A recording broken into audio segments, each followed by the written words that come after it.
Welcome back to In Depth with Academia. I'm your host, Richard Price, CEO of academia.edu, and today we're diving into a fascinating exploration of law, ethics, and the way societies build trust in their institutions. Yeah, we're talking about the intersection of integrity and legal systems.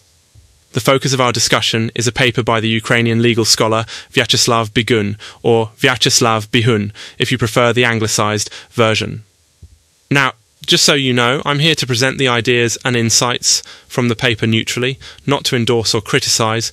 My goal is to let you hear what the research actually says and make up your own mind. So, what's the big question this paper digs into?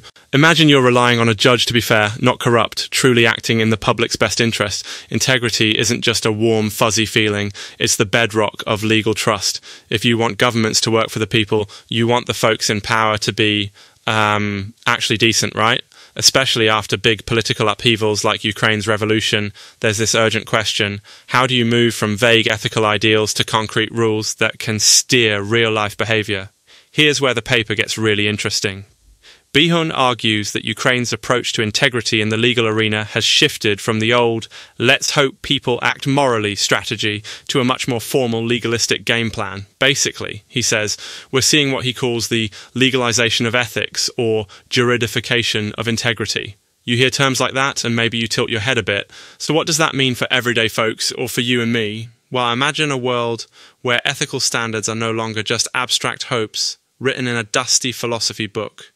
They're carved into actual legislation, complete with rules, forms, declarations, and consequences. Let's break down how this plays out for, say, judges in Ukraine.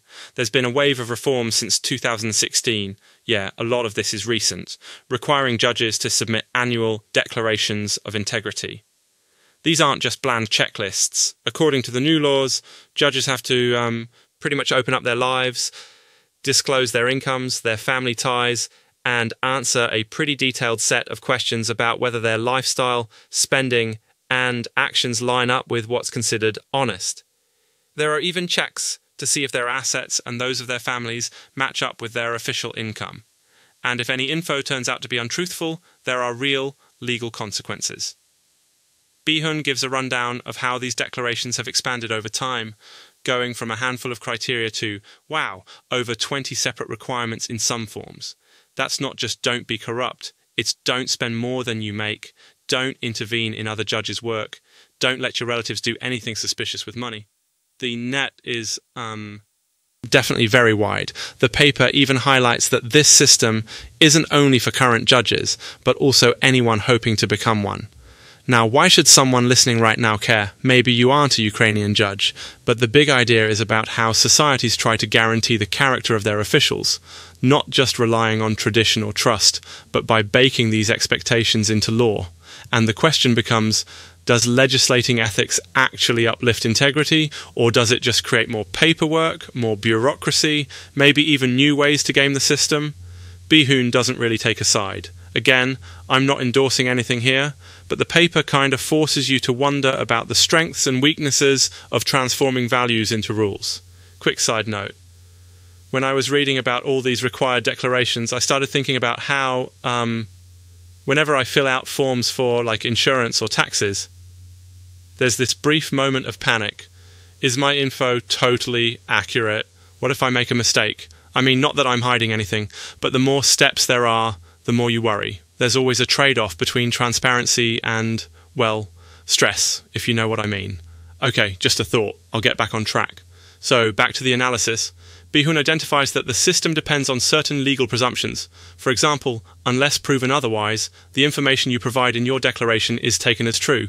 But he also points to ongoing debates, like what about family members who spend more than they claim, or what if outside groups, like media or watchdogs, challenge your integrity?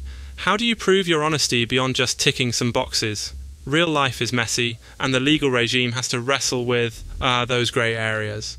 Summing up, this paper suggests that the campaign to legalize and regulate integrity is both ambitious and, in many ways, experimental. Ukraine, like many countries facing political transition, is still figuring out if these approaches will really build public trust or just add more tension and confusion to the judicial process. Will strict declarations and legal accountability turn virtue into habit, or will it provoke pushback or even cynicism? No absolute answers here, just lots to think about.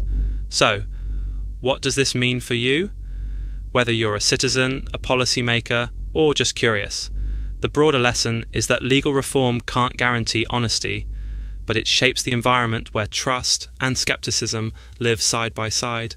Integrity isn't just an abstract principle, it's a living, evolving target, shaped by law, culture, and sometimes by a little paperwork. That's it for today on In Depth with Academia. Remember, academic research is a pathway. It's never the last word, but it sure gives us something juicy to chew on. Thanks for listening, and I'll catch you next time.